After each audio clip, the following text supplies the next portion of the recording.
Okay. Where is Mr. Dwight?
Fraternizing with the help, okay?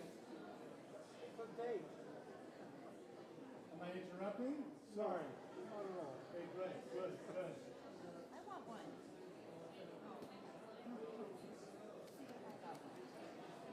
You're in the park? No. My husband's in the city putting me over the top. There's still practice empty.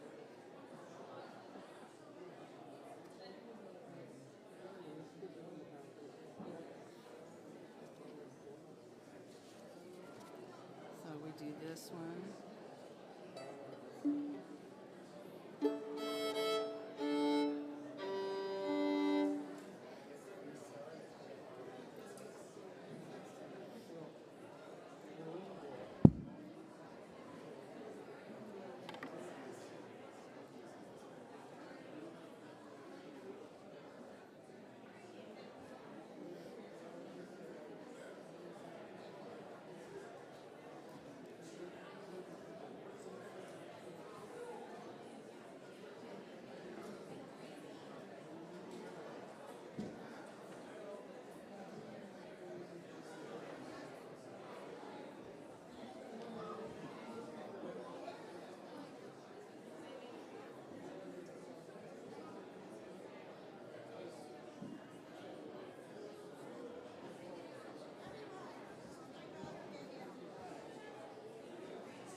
think still people are Zooming it.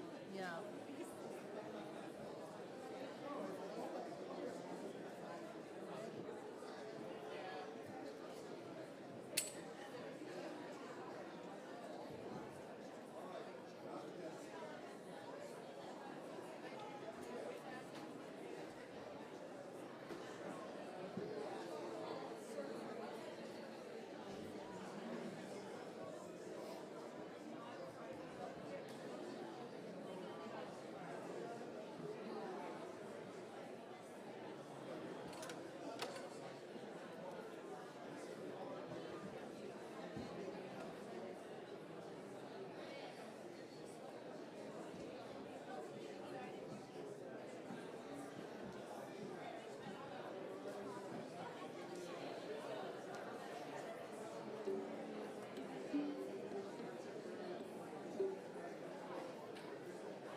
Make sure she turns hers on.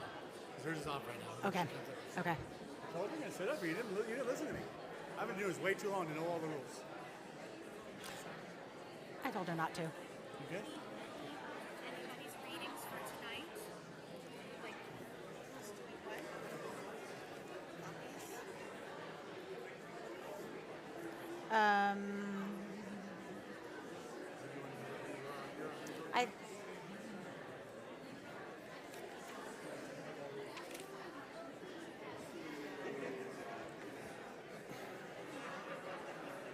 I think they're all in the book.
Shana Tova and Shabbat Shalom. Oh, and welcome. Here we are again, friends. Another year to do this incredible journey together. It's always special when Rosh Hashanah and Shabbat fall on the same day. It makes both extra special, extra holy. There are a few things that happen in the liturgy that are special to bring Shabbat out of the traditional Rosh Hashanah text. We will be doing some Shabbat melodies that we normally wouldn't be doing. In particular, we'll be doing, just for this tonight and tomorrow, we'll be doing Shema to the regular Shabbat melody. And you're going to hear on either side of the Shema a beautiful new text filled with love to cushion the Shema on either side with love. We're also going to do Vishamru tonight to honor this Shabbat day. So there'll be sprinklings of Shabbat to make sure we remember just how wonderful it is that we get to celebrate these two holidays together. Just a little snippet of Marge Piercy to get us going. It is not too late. It is early and about to grow. Now is the time to do what you know you must and have feared to begin. For our candle lighting this evening, Chanel and Grace Benamou. Candle lighting is on page 11.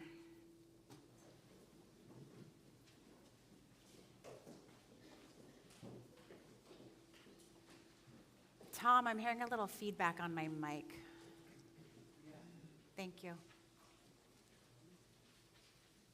So they'll be doing the candle lighting. We do the blessing, Shabbat, and Yom Tov.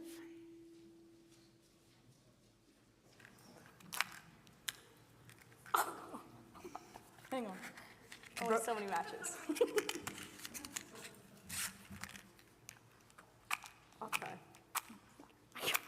Okay.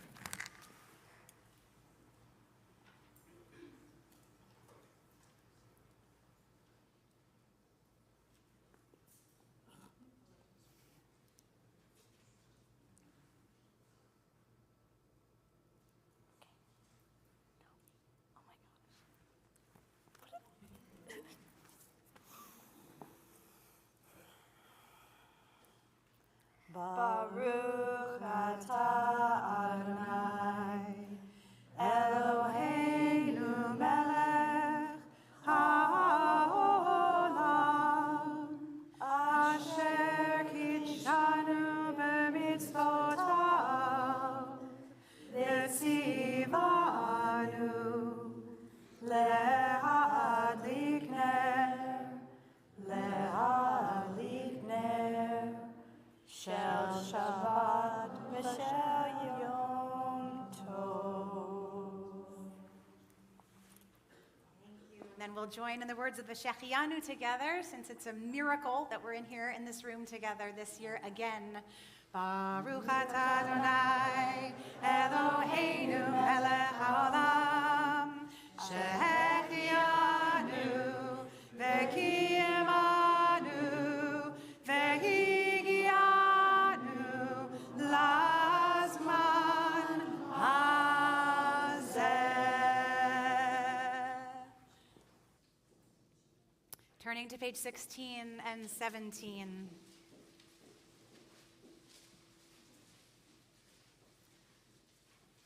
This passage, Heenani, is recited by the Shaliach Tzibur, traditionally the cantor, but whoever it is that's kind of supposed to be channeling the prayer for these holidays. And Heenani really is an expression of humility on the person that is leading, to say, I have this enormous job, but I really need to be humble before it. But it's really a text also for all of us. It's this moment of, here we are for the first time. Maybe it was stressful to get here. Maybe there was traffic. Maybe you left your chicken dinner too early.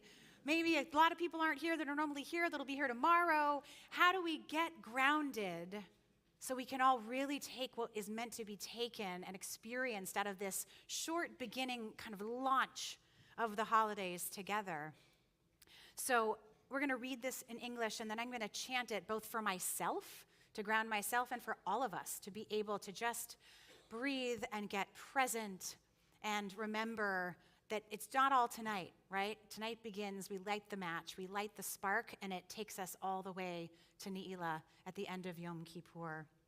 So let's read this half-half. I'm going to read the top half, and then I'd like you to take over at This Night I Take Up the Challenge. Here I am, one soul within this prayer community. Like those around me, I bring my own concerns and yearnings to this place, hoping they will find expression in the time-hallowed words of my people and in the traditions cherished by generations before me. May I bring the best of my energies to these holy days, approaching this spiritual work with open heart and mind, sincerity, and sustained focus on the deep questions of this season. Who am I? How shall I live? Where have I fallen short or failed?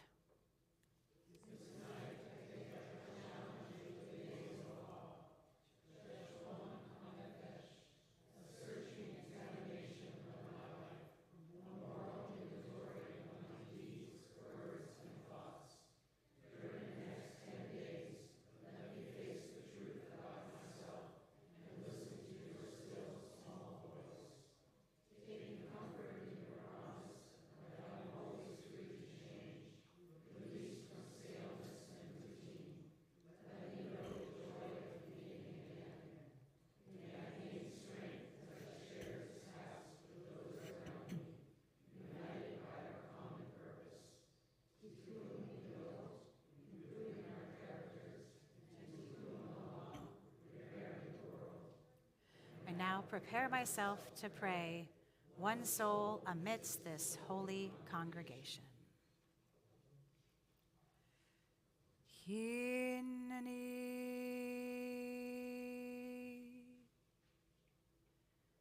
Heenani, mimas, nireshet,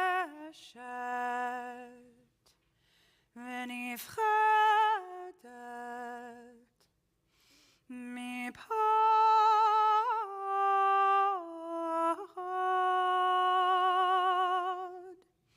נרשת ונפחדת מפחד,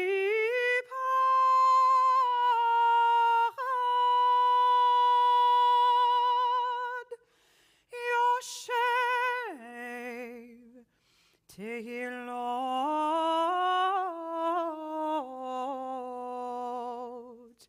תהילות ישראל.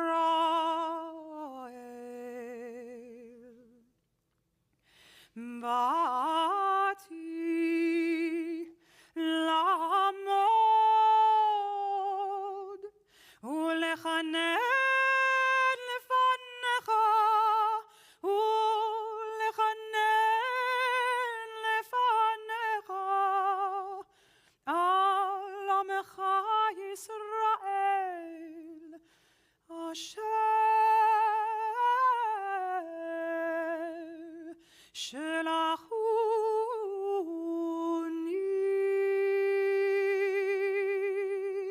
אף על פי שאיני חטאית והגונה לכך. על כן אבקשך אלוהי אברהם, אלוהי יצחק, ואלוהי יעקב, אלוהי שרה, אלוהי רבקה, אלוהי רחל, ואלוהי לאה,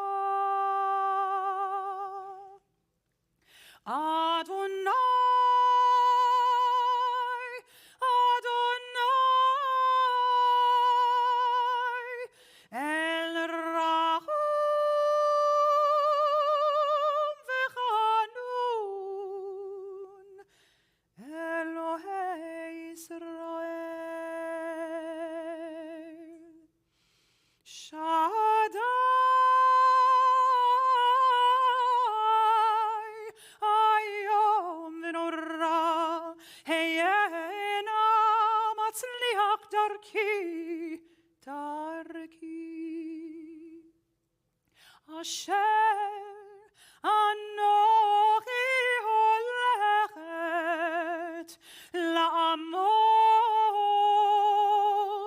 לבקש רחמים עליי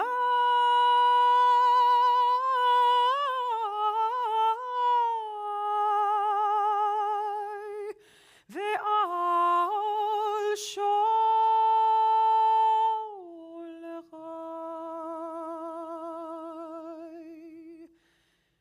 ברוך אתה שומע תפילה.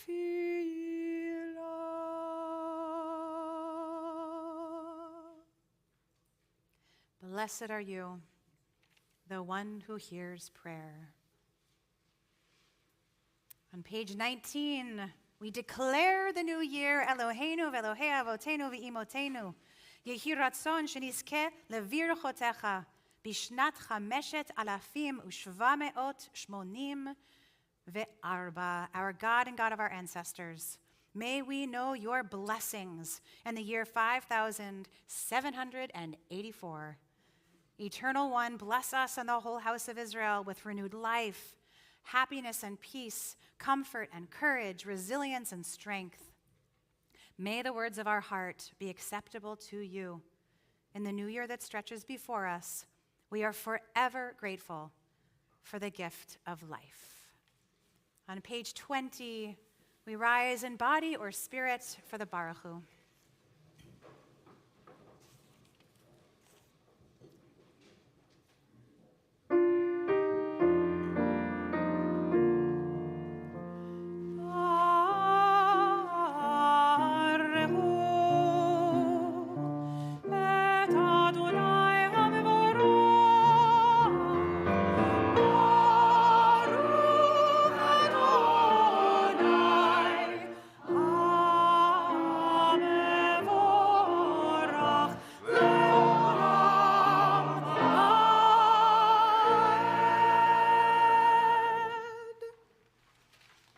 Please be seated.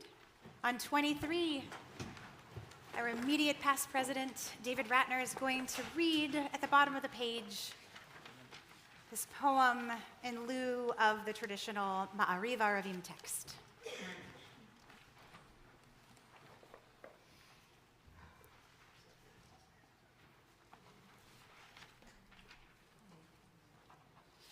The quickening of the moon calls us to return, and we gather, seam dwellers, on the edge of the earth.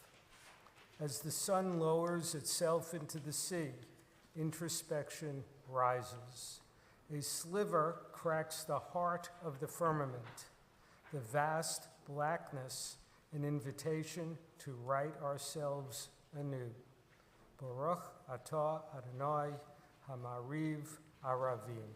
Amen. Amen. Thank you. And on 24, Ahavat Olam is this text that you all know is just love, love, love, love, love. And so one of the new melodies that we're going to be introducing this year, just for Shabbat, not for Yom Kippur, all the words you need to know are love upon love upon love.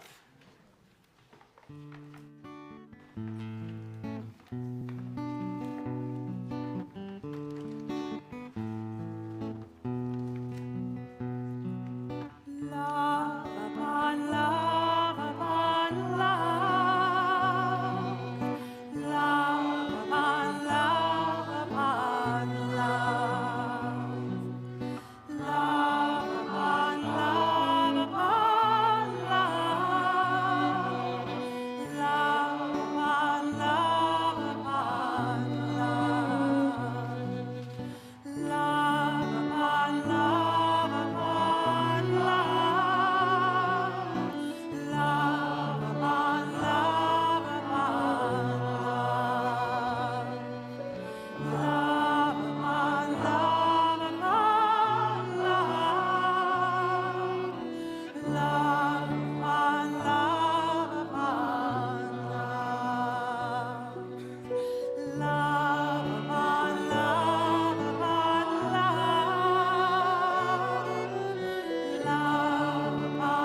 Amo Yisrael,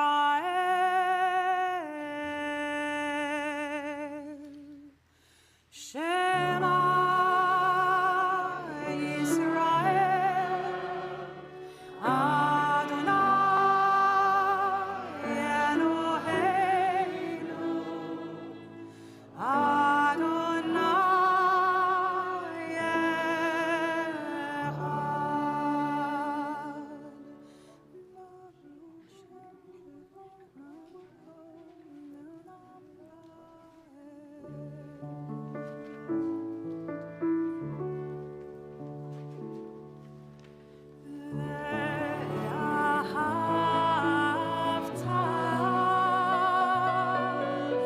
Et Adonai Elohecha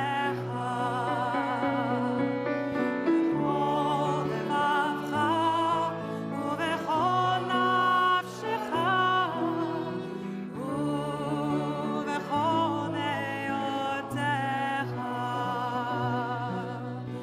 ואהבת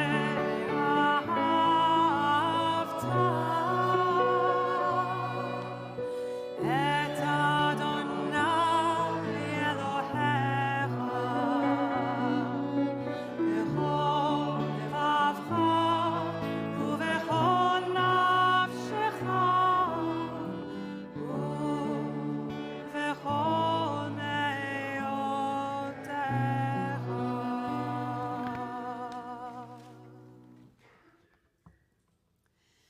On page 34.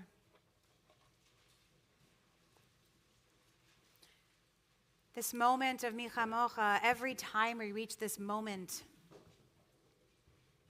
and especially on these holy days, it feels like an opportunity to make a choice. We imagine our ancestors making a choice to step, to be brave, to walk into those waters, hoping, praying that something would save them and that they wouldn't drown. And this text comes to remind us of so many things. But this year, it really feels like we have to choose over and over again joy, how to live our lives. And Mi Chamocha calls out to us in those choices. So I want to read this poem called Choosing by Rabbi Karen Kadar.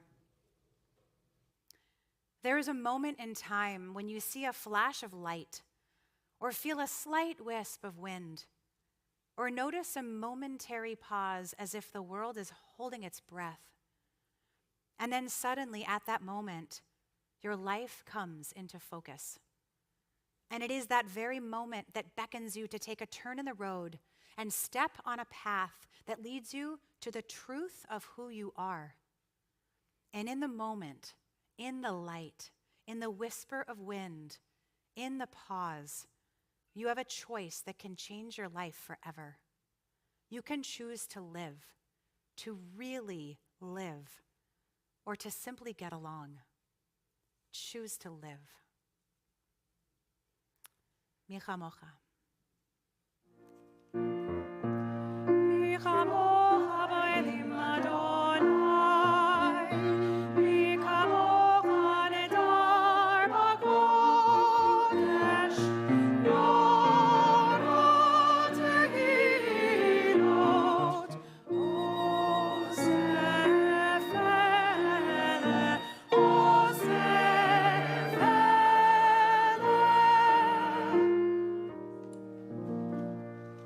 Malechutecha ra'u v'necha וכהים לפני משה זה לי אנו ואמרו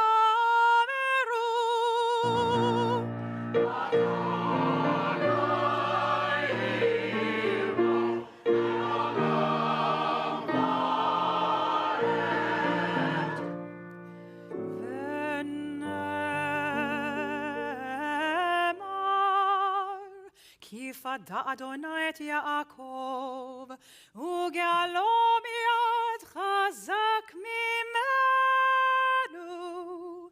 ברוך אתה אדוני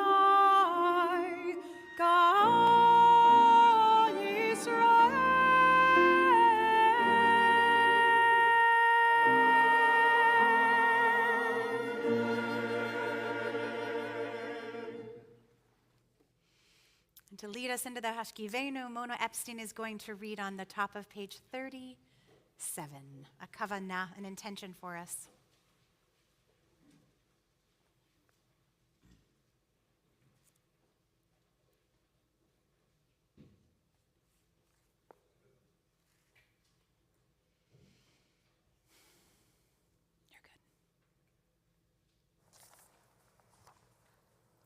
Rosh Hashanah in the Pines. Darkness settles slowly across the horizon. The new year rises before us, its fragile moon awaiting our embrace. Heaven and earth entwine in their annual dance of recreation. A fissure appears in the firmament tonight, an entranceway into new beginnings. Out beyond the swales, the sea expands and contracts, keeping time to the thrumming of the universe. Under this Rosh Hashanah sky, the path before us is uncertain. All we can do is hold each other tight as we make our way home. Thank you.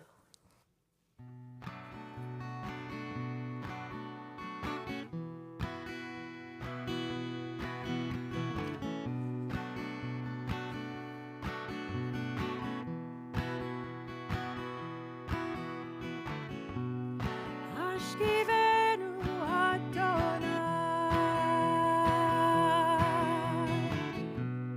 Eloheinu leshalom,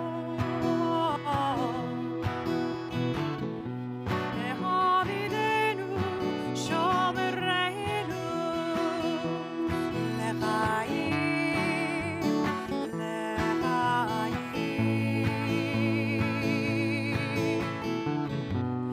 Hashkivenu Adonai, Eloheinu leshalom, Hamidenu shomereinu lechaim,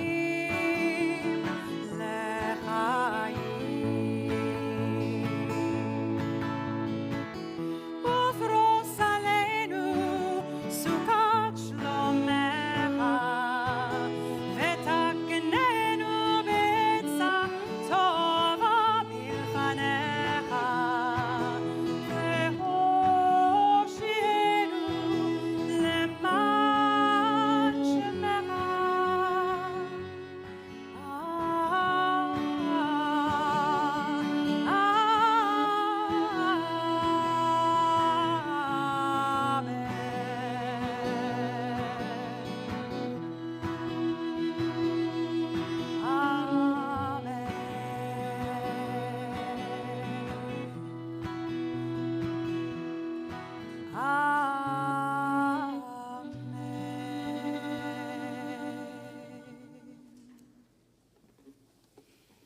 And on page 38, we can't skip Vishamru. We honor Shabbat with this text that we do every Friday night.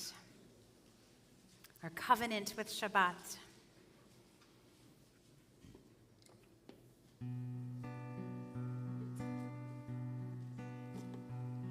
V'shameru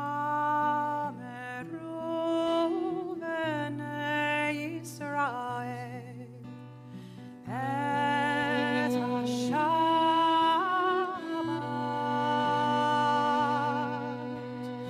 la'asot et HaShabbat ledorotam berit olam.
on page 40, we rise in body or spirit for the Chatzi Kaddish that anticipates moving into the Amida.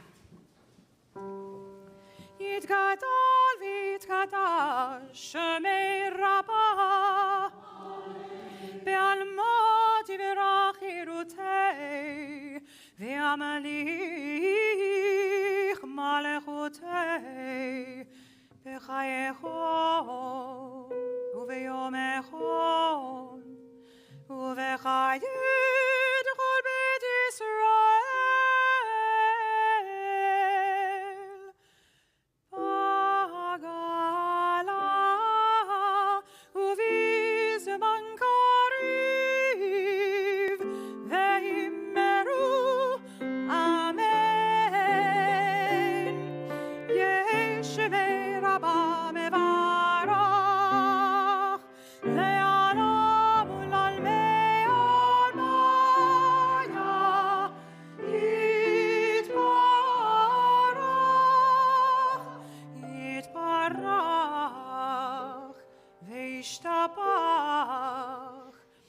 ויתפאר ויתרומם ויתנשא ויתהדר ויתעלה ויתהלל שמי דקודשה לילה ולעילה מן כל ברכתה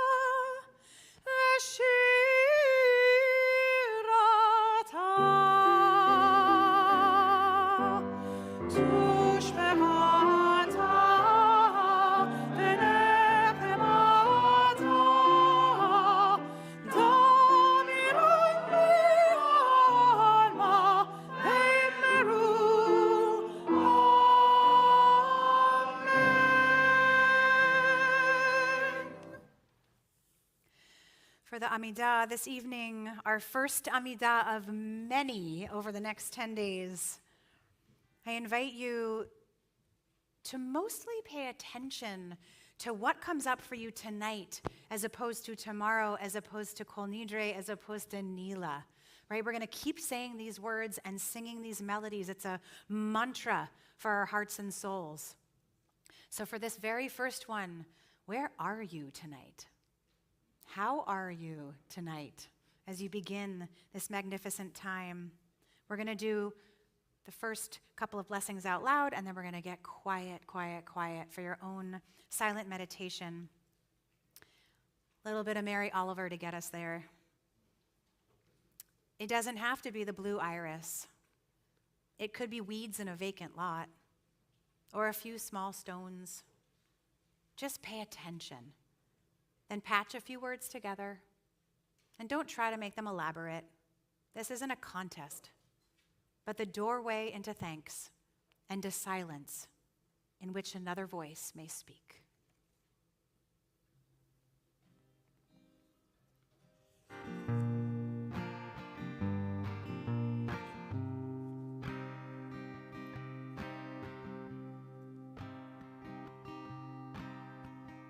Ya la la la la la Adonai. Ya la la la la sfatai tiftach. Ya la la la la ufi agid. Ufi yagid tehilatecha.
Baruch atah Adonai, Eloheinu, ve'Elohei avoteinu ve'imotenu, Elohei Avraham, Elohei Yitzchak, ve'Elohei Yaakov,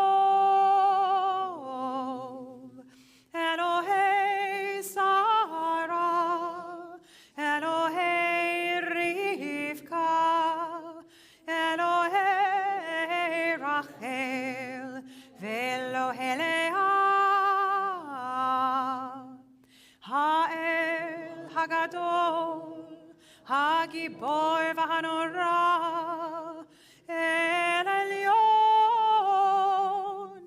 Gomer Chasadim Tovim, Ve'konei HaKol, Ve'zocher Chasdei Avot, Ve'imahot, Umevi Geula, Livnei V'neihem, Lema'an Shemo,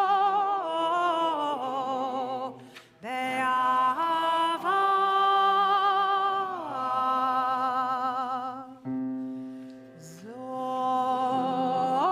Zochreinu lechaim, lelev havetz b'chaim, ve'chotveinu b'sefer ha'chaim, למענך אלוהים חיים, מלך עוזר ומושיע ומגן, ברוך אתה אדוני, מגן אברהם ועזרת שרה.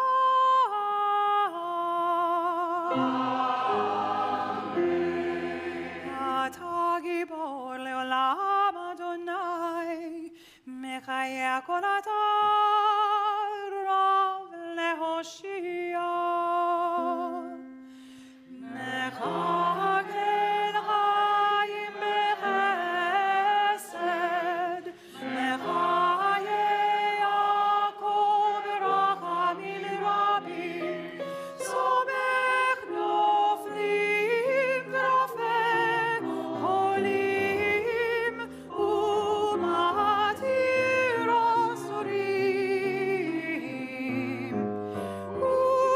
ומקיים אמונתו לשני עפר.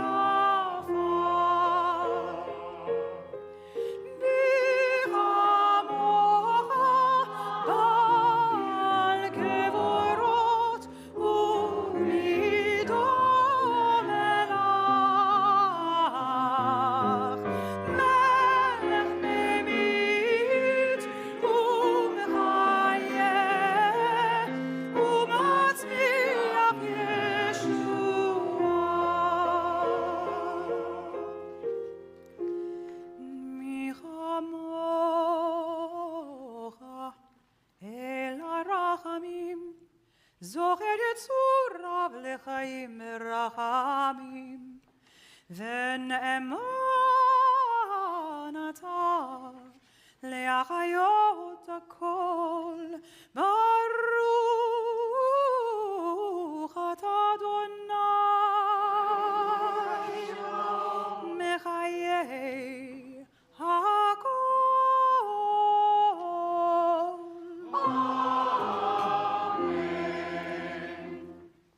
אתה קדוש ושמך קדוש וקדושים בכל יום, יהללוך סלה.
Shalom Rav al Yisrael Amcha Tasim Leolam. Shalom Rav al Yisrael Amcha Tasim Leolam.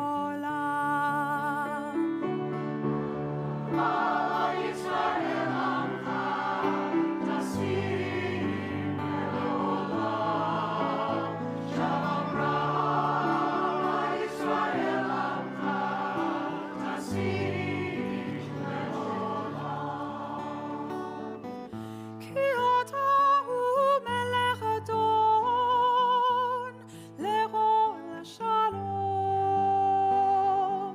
Ki ata hu melech adon le'ol shalom. Shalom Rav Yisrael Amcha Tasim Leolam. Shalom Rav Yisrael Amcha Tasim Leolam. V'tov be'einecha lebarev et amecha Yisrael bechol עת ובכל שעה בשלומך.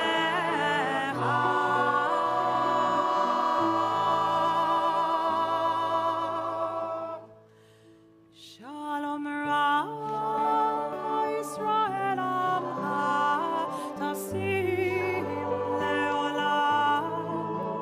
Shalom Rav Yisrael Amcha Tasim Leolam.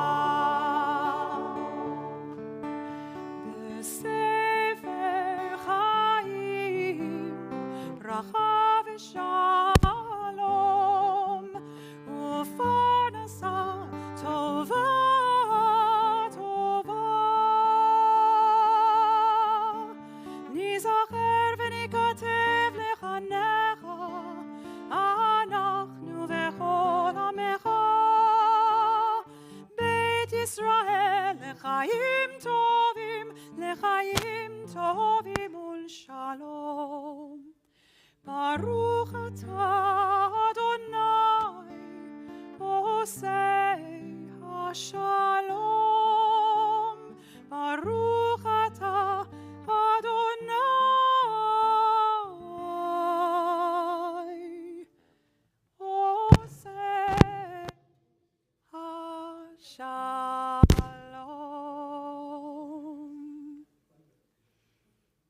We're going to pause for a moment.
We shall see. Okay.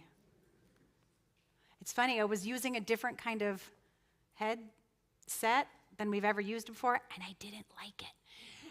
And that wasn't the problem. But normally, for the last 20 years, Tom has taped it to my face, and the new headset, I didn't like it. And he said, we can go back to tape. Well, look, God was like, she didn't like the headset. All right. You can use the tape. Got it. For our first My CBT offering, Keith Faring. Hopefully, there he is.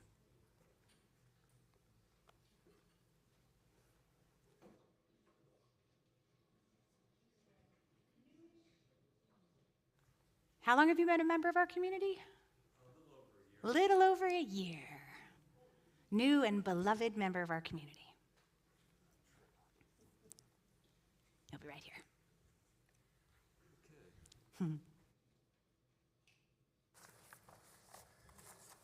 Hello, everybody. Lashana Tova. My name is Keith, and my wife, Stephanie, that's her name. She's in the back there with Dan. I very much appreciate being asked by Rabbi Shaban to share with you on our New Year holiday, the year of 5,784, how my wife and I came to join B'nai Tikva a little over a year ago. And I named this little share with you, B'nai Tikva, an island of sanity in our lives. And what a wonderful, positive, and spiritual island it's been. My wife Stephanie and I share a lot with many of the members of our congregation. I'm a New Yorker. I grew up in Brooklyn, Queens, and Great Neck. I studied and became bar mitzvahed. My wife, Stephanie, was raised in central Georgia in the pre-Civil War capital of Milledgeville. She was raised a Methodist.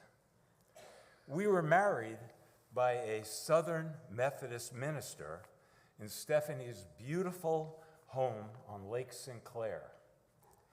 And instead of standing under a chuppah, we were married under a giant largemouth bass her father caught that was mounted on the wall over the fireplace in the lakefront living room. It was a beautiful wedding. Stephanie's family came to our celebration, parents, sisters and brothers, cousins and friends. I was the only Jewish person there. And while we were all together, I brought out a bottle of Manischewitz wine and poured everyone a glass to acknowledge Stephanie married a Jewish person, which they were all happy to do. It was really nice. Back in New York, my family used to celebrate the Jewish holidays, but we never participated in a Jewish synagogue community. Living in New York City, there were always a lot of Jewish people around. But around here in Walnut Creek, that's another story. I knew I was Jewish, but I wondered where I belonged. My wife, not being born a Jew, did not share this concern with me, understandably. But she understood that I was concerned. Unfortunately, I was not aware of B'nai Tikva. The only Jewish congregations I knew of were either conservative or Orthodox, or the big one in Lafayette.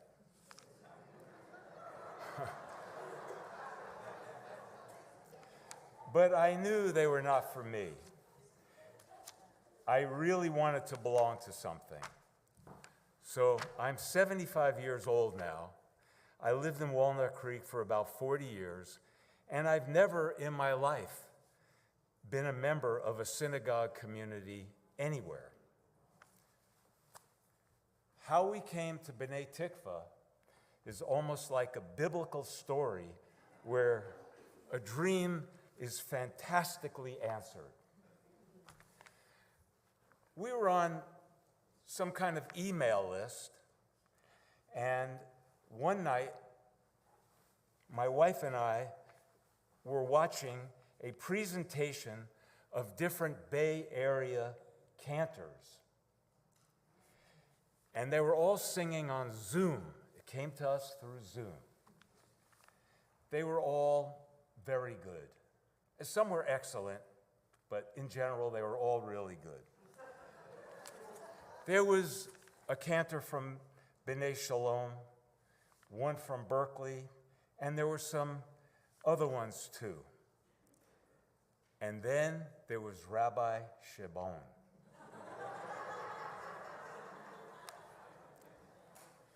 As she sang, my wife and I were mesmerized. What we saw and heard was a cantor who was born to sing with a musicality and a depth of soul that reached through that Zoom to my wife and myself. And to make it even more incredible, in one of her songs, I heard the emotions and expressions of a female Jewish singer who lived a life in New York City, where I was from. I could not believe this. And so my dream was answered. We were going to join B'nai Tikva. No questions asked. I didn't even realize Rabbi Shebon was not only the cantor, but the rabbi. I already had heard some nice things about this congregation, but our rabbi's singing closed the deal for us. I met with Karen almost the next day and joined. From there on, B'nai Tikva has become an island of sanity for us. From the first day we joined, we were greeted by smiling, happy, friendly, intelligent, creative people. People from the East Coast, the West Coast, and the Midwest. Here, we are experiencing the beauty of Jewishness, being with born Jews, converted Jews, and non-Jews like my wife, all who love being in this community. We love the diversity and inclusion of our congregation's makeup, the music, the spirituality. It's the perfect place for us. After we joined, we came to services on a Friday evening. I remember looking up and gazing at the Jewish star for a long time and experiencing a feeling of relief. I belong here, and so does my wife. B'nai Tikva, welcoming my wife and me under the giant, beautiful Jewish star, and also to excellent onegs. I still have that feeling when I look at that Jewish star. We've greatly enjoyed sharing the holidays and celebrations with the congregation. And I have been to more Shabbat services than I ever have in my entire life. And so has my wife. The spirituality is such a blessing. I've even done the most special yoga class here. And from the Tuesday online Torah classes, I've learned how the Jews and the non-Jews throughout time have intermarried and created a great history together. Speaking for my wife Stephanie and myself, we both feel very fortunate to be a part of B'nai Tikva. Again, Lashana Tova.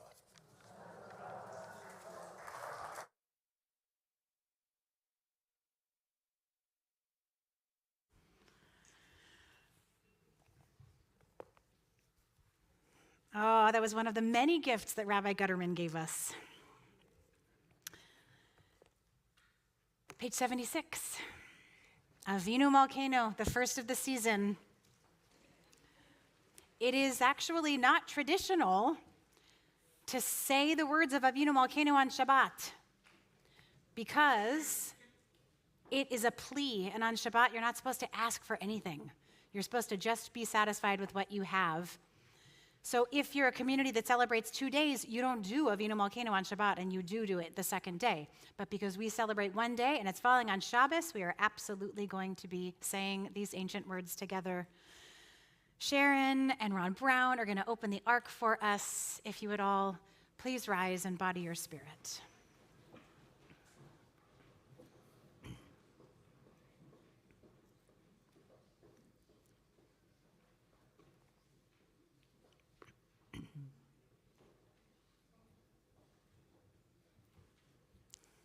Thank you.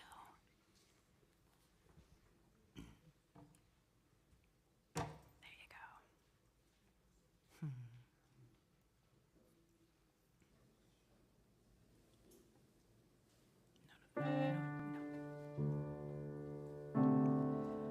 Avinu Malkeinu, Shema Koleinu. Avinu Malkeinu, Chatanu lefanecha. Avinu Malkeinu, Chamol Aleinu, Ve'alol Aleinu, V'tapeinu.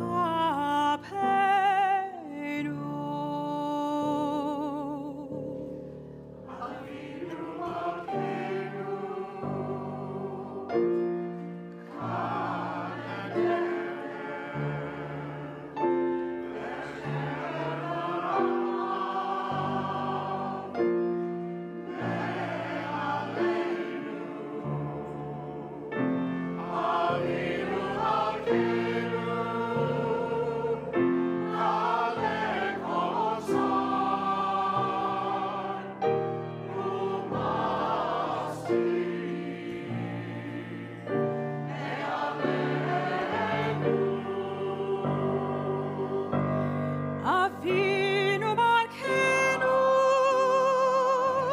Avinu Malkeinu, Kotvenu b'sefer chaim tovim. Avinu Malkeinu,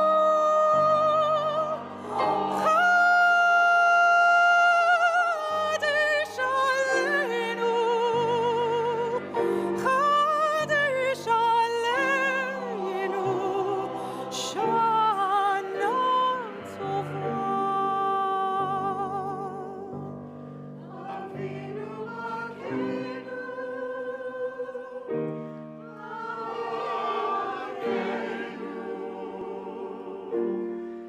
Chadesh Aleinu,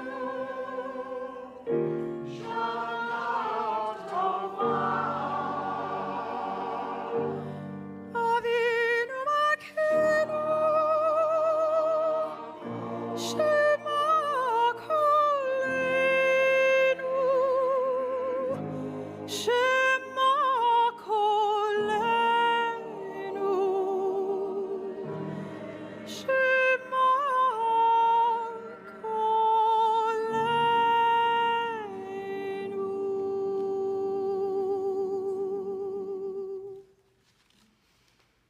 Avinu Malkeinu, almighty and merciful, answer us with grace, for our deeds are wanting.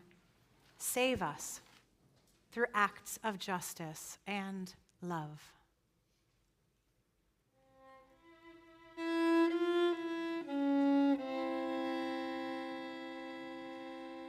Avinu Malkeinu,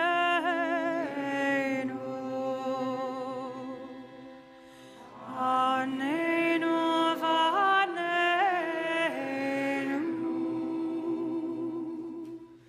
Avinu Malkeinu, Aleinu v'aneinu, ki ein banu ma'asim.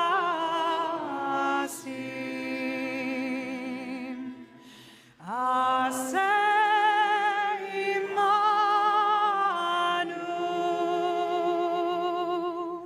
tzedakah v'chesed.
Please be seated.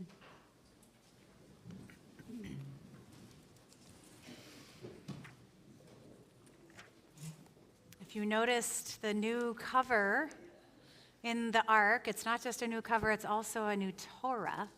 It belongs to the B'nai Torah community, that our Torahs are now being matched. So Torah Shidduch has happened. And if you have the honor of getting to be close to the Torah at all during this season, please pay careful attention to their crowns, their jewels on their crowns. I don't know if you can see them out there, but there are colored jewels on the crowns. They're just magnificent. Earlier this summer, I signed up for a weekly yoga sadhana with my longtime teacher, Alice. Sadhana is the Sanskrit term for daily spiritual practice, from the root word sadhu, meaning go straight to the goal. And it applies to any daily ritual that is practiced with awareness and intention. As such, it does not have to be a physical activity like an active yoga class. Asana, or the physical postures practiced during a traditional yoga class, is one way of quieting the chatter of the mind and returning to a more embodied state. But it could be something as simple as lighting a candle every day to bring you closer to presence and away from distraction. My sadhana this summer was much more about calming the central nervous system and shifting how we look at the world than about sweat or movement. I was skeptical at first, exercise junkie that I am, that my commitment would be worth it if I wasn't going to sweat through it. Plus, we met at 5:30 in the morning, before caffeine. So I really went in thinking, this class better be good. And oh, it was, just not in the way that I thought it would be. At the end of our first meeting, Alice gave us each a small packet of sunflower seeds and asked us to plant them somewhere as our homework. Oh, how cute, I thought. Plant some flowers. I can handle that. Walking back to my car, I opened the little wax paper bag and peeked inside. And this, my friends, is the first thought that crossed my mind. Oh my God, sunflowers grow from actual sunflower seeds. I kid you not. I had never understood that the sunflower seeds that we crack in our teeth in order to get to the little bitty piece inside are what you plant to make flowers grow. Turns out an undergraduate degree from a fancy school and 2 master's degrees do not, in fact, teach you some of the most basic things in life. Armed with this sophisticated knowledge about gardening, I headed home, took out an adorable ceramic pot in my kitchen, filled it with soil, and stuck that little sucker into the dirt. I put it next to the rest of the sweet plants growing above our kitchen sink and hoped for the best. 4 days later, just 4 days, I was doing dishes when I looked up and saw a little mound of dirt sticking up from my sunflower pot. And just beneath that mound was a beautiful green sprout pushing its way into the air. It is not an exaggeration when I tell you that I yelled when I saw that sunflower sprout. I called my family into the kitchen to exclaim, look at this tiny miracle happening in our very own home. I felt like a child, absolutely mesmerized by the simplest form of horticulture imaginable. My humble seed was turning into something green and strong right before my eyes. Historian and philosopher Mircea Eliade coined the term hierophany to mean manifestation of the sacred, from the Greek adjective hieros, meaning sacred or holy, and the verb phanein, meaning to reveal or bring to the light. Hierophany, bringing the sacred to the light.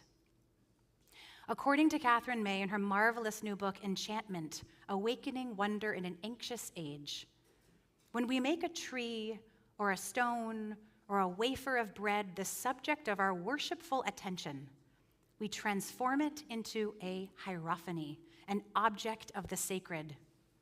Hierophany is the experience of perceiving all layers of existence. The person who believes, be it in an ancient animism or a complex modern religion, lives in an enhanced world, having been given a kind of supernatural key to see wonder in the everyday. Imagine a world in which we could perceive wonder every day, in which the sacred could call out to us from the smallest places, reminding us of the possibility of what Abraham Joshua Heschel called radical amazement. Our goal should be to live in radical amazement, he wrote, to get up in the morning and look at the world in a way that takes nothing for granted. Never treat life casually. To be spiritual is to be amazed. What if we could train ourselves to seek out awe, hiding in plain sight all around us? What would that world look like? This might seem like a simple question, even quaint, but I assure you it is not. I believe that our very humanity and health and freedom rely on learning to shift our focus and to search for the holy at every chance we can get. In psychology professor Dacher Keltner's groundbreaking book, Awe, The New Science of Everyday Wonder and How It Can Transform Your Life, he shares his findings from years of studying awe among 2,600 different people from 26 countries across the world. It may not sound so radical to us today, but emotions, of which awe is of course one, were for centuries understood in the scientific world to not be worthy of study. It was deemed inappropriate, even reckless, to try and measure emotions. How could you use graphs and numbers to measure something as fleeting as what people feel? But over the past few decades, since the cognitive revolution of the mid-1980s, what has emerged in the scientific world is the understanding that emotions absolutely can and must be studied and tracked, and that in doing so, we will be able to discover unbelievably rich things about humanity. Keltner focused his research on awe and on answering the question, how can we live the good life? The answer? Find awe. He found, surprisingly, amazingly, that what most commonly led people around the world to a feeling of awe was an experience of other people's courage, kindness, strength, or overcoming. The number one contributor to people's sense of awe in the world was not grandiose, not ecstatic, but rather simple and everyday ways in which we witness the profound goodness and humanity in other people. Just time and time again, he says, in an interview with Krista Tippett in the podcast On Being, the most common source of awe is other people. The people in the study didn't focus on top 10 experience kinds of things, climbing Half Dome, winning that prize, peak life moments, but rather daily ways in which people show up for each other again and again, the seemingly insignificant moments that hold the potential for majesty. The second biggest contributor to people's sense of awe, number 2 in his 8 wonders of life, is what French sociologist Émile Durkheim called collective effervescence. It is people just moving together, feeling exalted, bubbling, being ecstatic. It is understanding that we are all part of a human collective, which so many people miss by the isolated and often lonely lives we live. He found in his research that when you get people together to do something in unison, whether dancing or listening to music, chanting, even whitewater rafting, some shared communal activity, then their brains start showing similar patterns of activation throughout the 80 billion neurons that are their brains. And their physiologies, their cortisol, and their hormones start linking up. And the next thing you know, it's like, well, we're kind of in a shared mental state. He could actually measure that when we come together for connected, meaningful experiences, we literally physiologically sync up in all kinds of minute ways. And this collective effervescence leads, as you might imagine, not only to great personal discoveries, but communal ones as well. Engaging in this kind of communal awe experience makes us feel more responsible for and bound to one another. Although spiritual and religious awe was measured separately from collective effervescence, the stories Keltner recorded in this second category naturally included religious ones. And it is here that I would like to focus tonight. Because this, what we are doing right now in this room, in this holy space, at this holiest time of the year, this is us engaging in collective effervescence. This sanctuary and what we create here tonight together is like an awe garden. It's why people come back year after year, even if they don't come at all the rest of the time. It's our own awe laboratory. And it's not just the grand importance of these days, the glory, the depth, but maybe even more so, it's the human interaction that happens all around the spirit that we cultivate. It's a 1-2 punch of awe creation, the simple humanity of Jewish community and the shared sacred experience. It's sitting in the same place you always sit. It's seeing friends who have experienced grief and joy and sadness and rebirth this year and being in awe of them.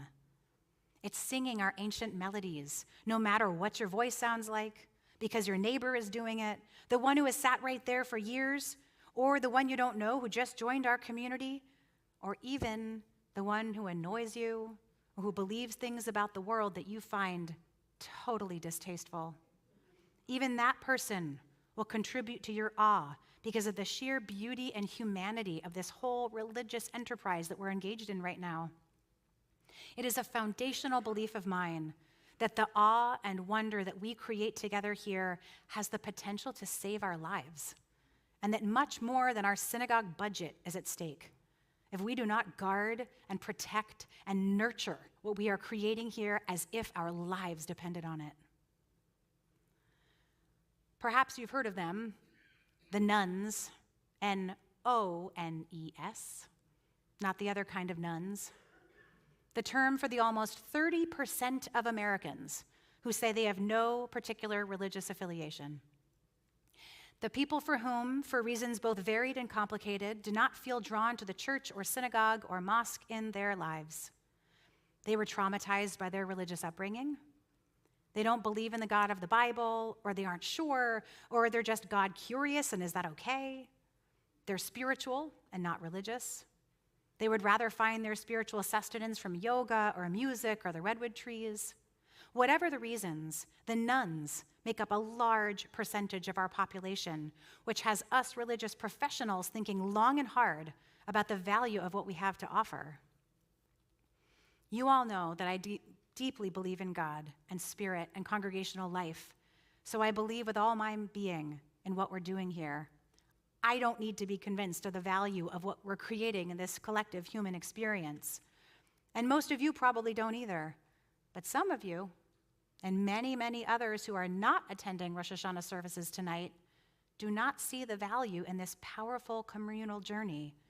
And that makes me feel not only worried for our collective spiritual health as a human family, but also just makes me plain sad too. Because here's the thing.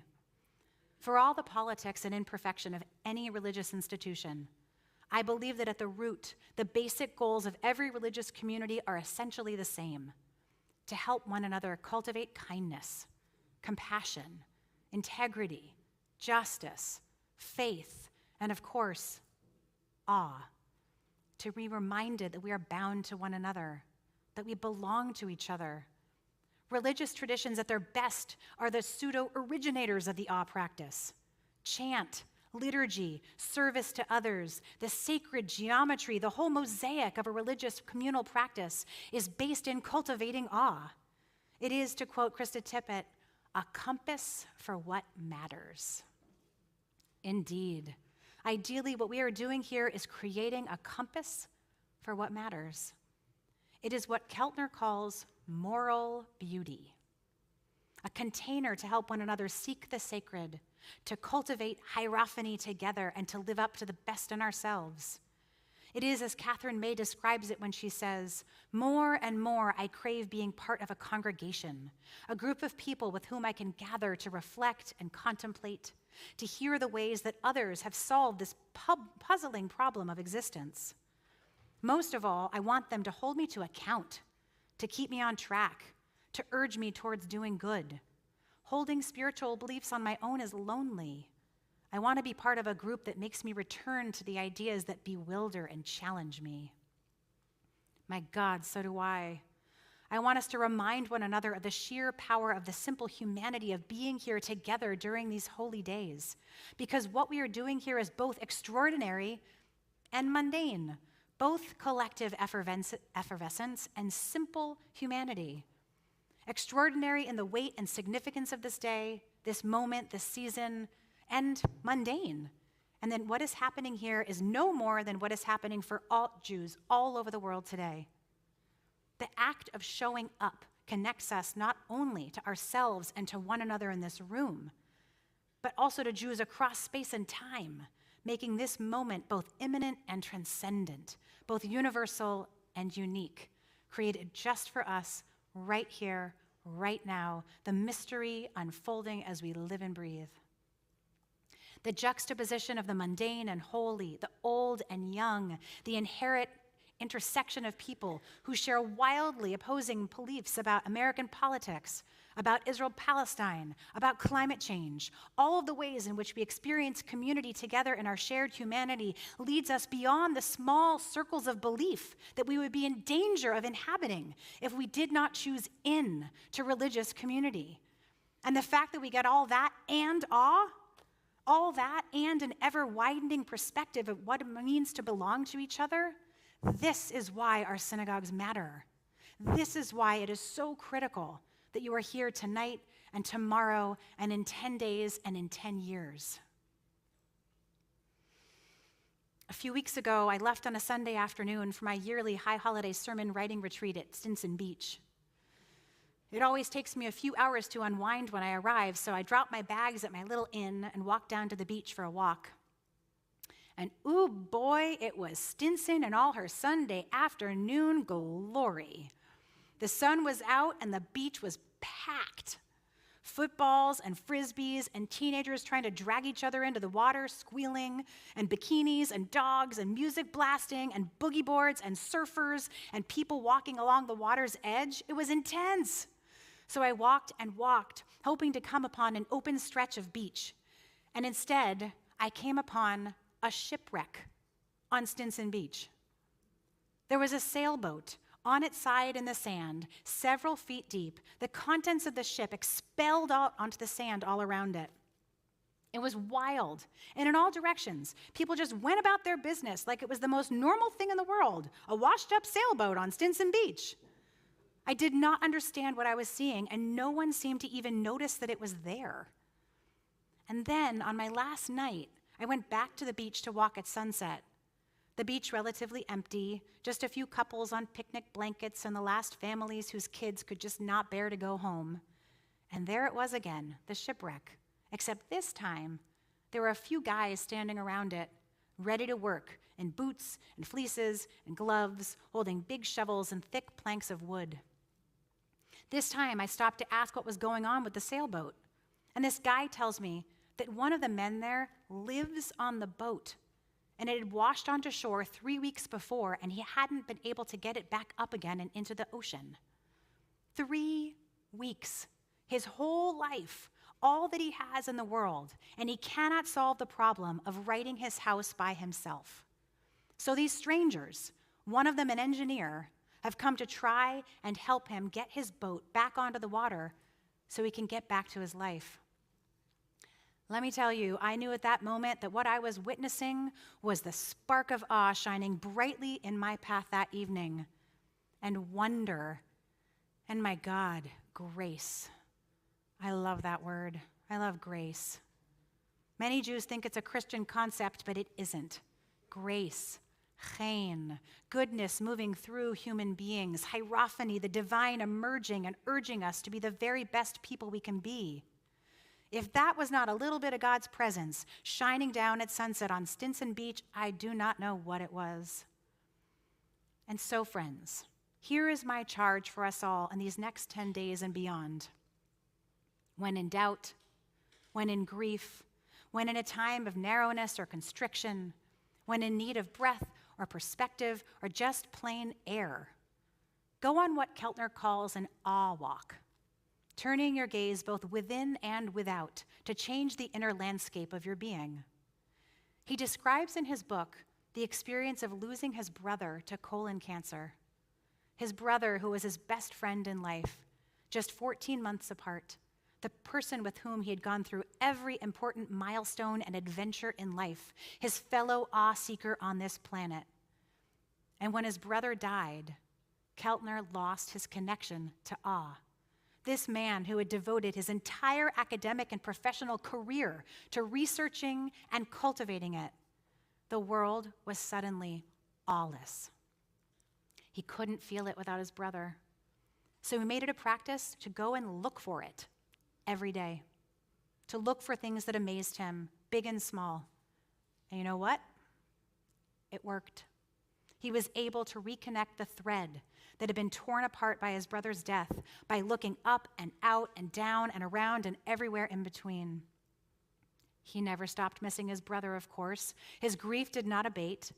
But what amazed him, what changed him, was that the more he looked for awe, the awe that used to connect him to his brother, the more his brother's presence came back to him. So much so that he now has the sense that his brother's spirit is with him in ways he cannot even imagine. And going in search of awe did that. Why would I waste my time not in search of awe? Poet Andrea Gibson asks. Why would any of us? So go in search of awe. Take walks. Talk to your plants. Seriously. Come to shul. Keep showing up. Bring your friends. Align your heartbeat with the person sitting next to you. Look for the tiny buds of growth in your gardens. Blur your vision just enough that you can see the sacred along the edges of your sight. Offer up a hallelujah when your sunflower sprout grows and grows. And please take to heart these words by poet Rosemary Watola Tromer. Beneath the masks, beneath the names, beneath ideals, beneath the shoulds, is a thrumming, ecstatic, atomic swirl, unseen and omnipresent, inescapable and holy. A divine blurring of being, a realm of charge and energy, most of it empty space. Sometimes I remember this, perhaps walking in the woods, or standing in the midst of a city's whir, perhaps working in the kitchen, or singing in a choir. I remember who we really are. I remember not with mind, but with being, and I'm lost in it, found in it, alive in the cloud of it, astonished with the sacred design of it, elegant soup of it, elemental swirl of it all. O being who is lonely, remember? I wish you a Shabbat Shalom and a Shana Tova.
Before we move to Aleinu, I just want to draw your attention to the magnificent Irene Jacobson, who, after every sermon for years now, after every sermon, she takes in the content of the sermon and then just gives a beautiful musical niblet so we can all take in the words, and she just matches the music with the text, all from her incredible mind and heart and soul. Thank you, Irene.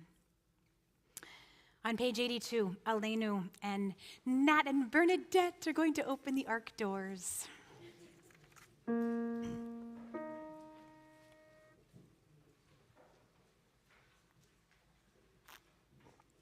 Please rise.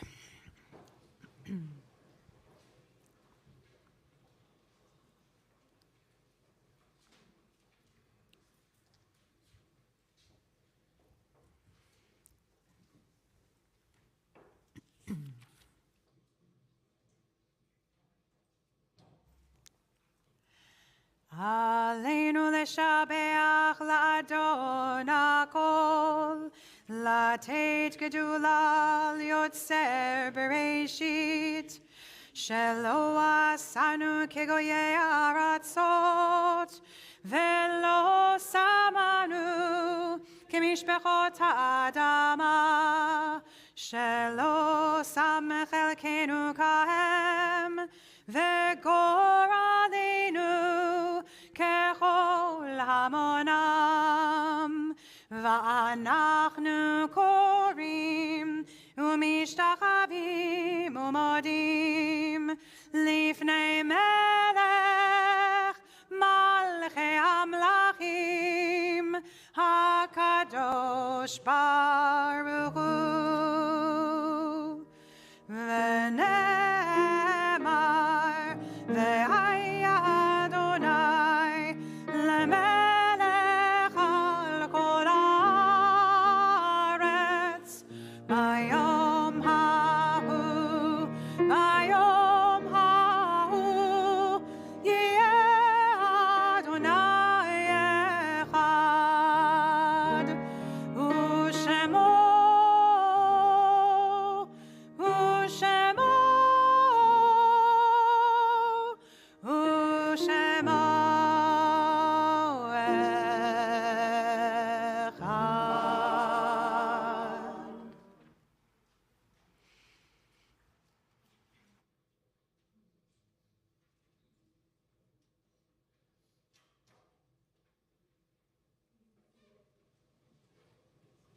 Page 90. On this Shabbat, on this Rosh Hashanah, we are in the period of Shloshim, the first 30 days for Shelley Zeiler and Holly Hunt. And it is the yahrzeit, this Shabbat, of Susan Jo Brooks, Ben Brown, Alexandra Dunayevich, Lillian Friedman, Lorraine T. Hertz, Jonathan Horowitz, Howard Kaplan, Rena Shevik Kessler, David Nathan Laporte, Kevin Platt, Irving Ruderman, Barbara Schwartzman, Ruth Speckland, Karen Sweet, Kay Bernstein Tucker, Francis Wallace, Charles Weiner, and Ruth Ellis Wise. If you have names to add for Kaddish this evening, you can just feel free to call them out into the room. They'll kiss each other in the air.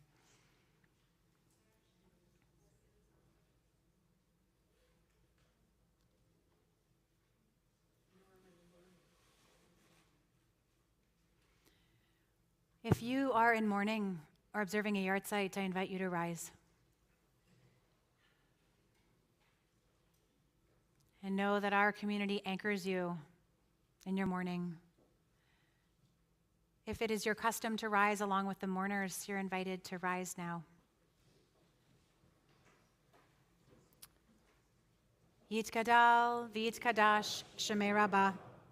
Be'alma divra chirutei v'yamlich malchutei. B'chayechon uvyomechon uv'chaye dechol Beit Yisrael. Ba'agala uvizman kariv v'imru. Amen. Yehe shemei Rabbah mevarach le'alam ulalmei almaya. Yitbarach, v'yishtabach, v'yitpa'ar, v'yitromam, v'yitnaseh, v'yithadar, v'yit'aleh, v'yithalal, shemei dekudsha, barichu. Le'ela ule'ela, mikol birchata v'shirata, tushberata v'nechemata, da'amiran be'alma v'imru, amen. Yehi shalama rabba min shemaya, v'chayim aleinu ve'al kol Yisrael v'imru, amen. Ose shalom bimromav, hu ya'ase shalom, aleinu ve'al kol Yisrael, ve'al kol yoshvei tevel ve'imru. Amen.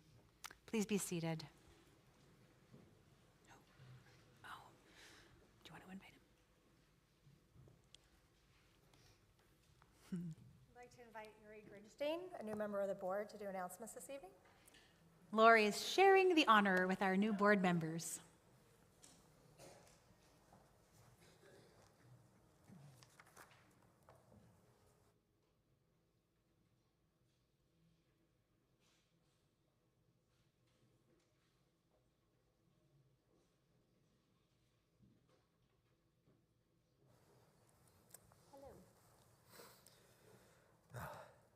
Shana Tova. My name is Yuri Grinstein. So the announcements for tonight. Our Tot service begins at 9 a.m. tomorrow morning. When arriving for the 10 a.m. adult service, please try to make use of all the spots in the parking lot before parking in the street. Tashlich will be on Sunday, September 17th at 11 a.m. We'll be meeting at Rodke Martinez Regional Shoreline Park in Martinez at the Ferry Point parking lot. Please bring your breadcrumbs. Friday, September 22nd at 5 p.m. is Kabbalat Shabbat, Poetry and Reflections on Zoom. Shabbat Shuvah, Yoga Havdalah is Saturday, September 23rd at 6 p.m. at CBT.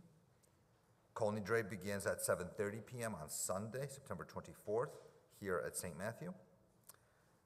Yom Kippur Tot services start at 9, adult services at 10 on Monday, September 25th.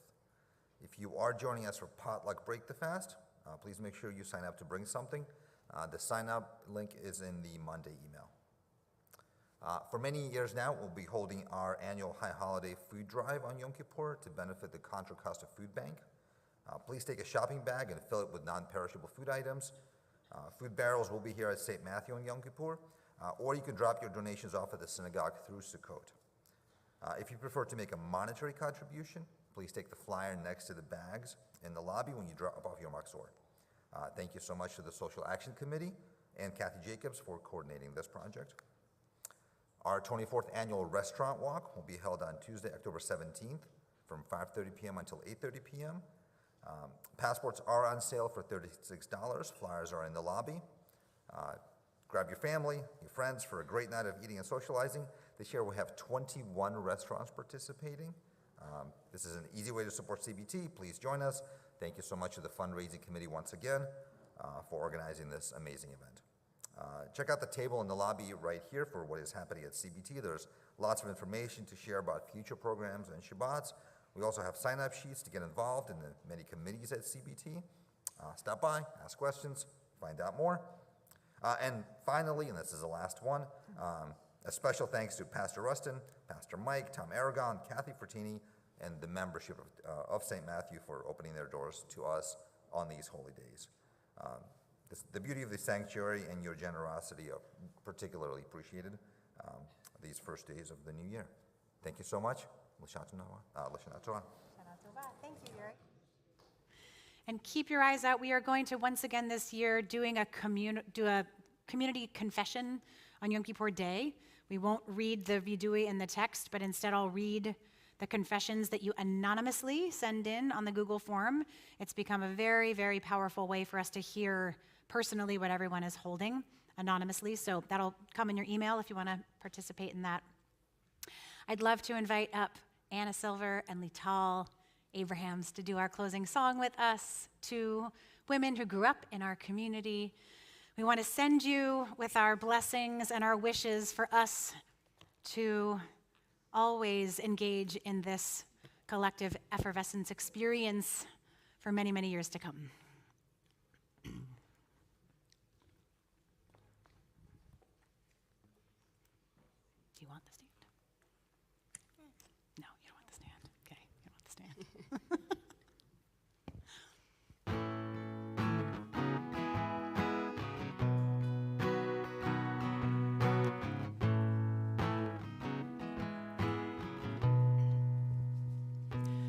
You can hold my hand when you need to let go.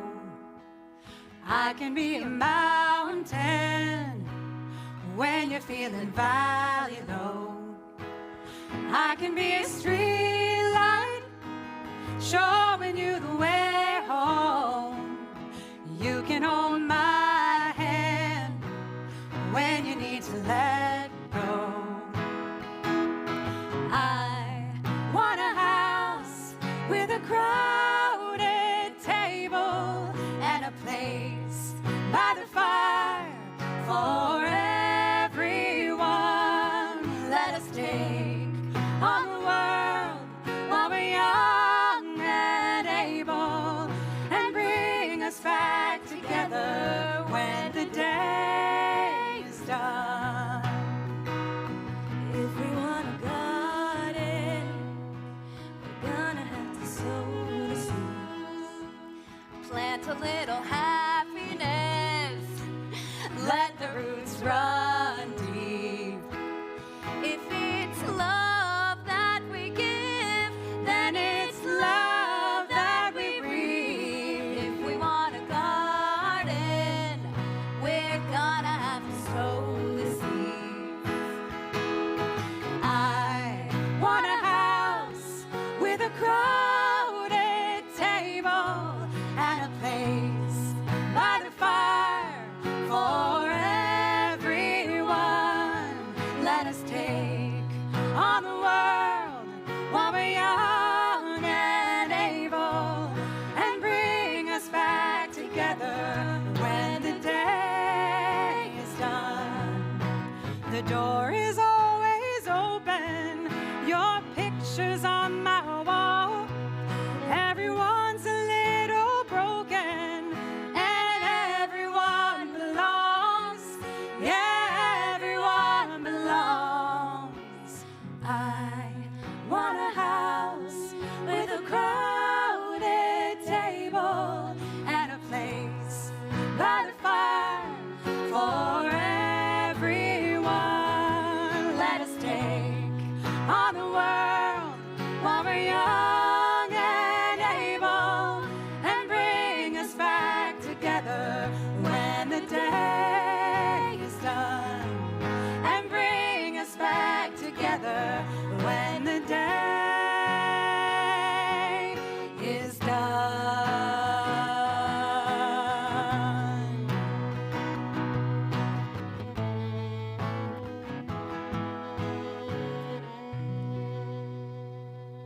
Shana Tova, everyone.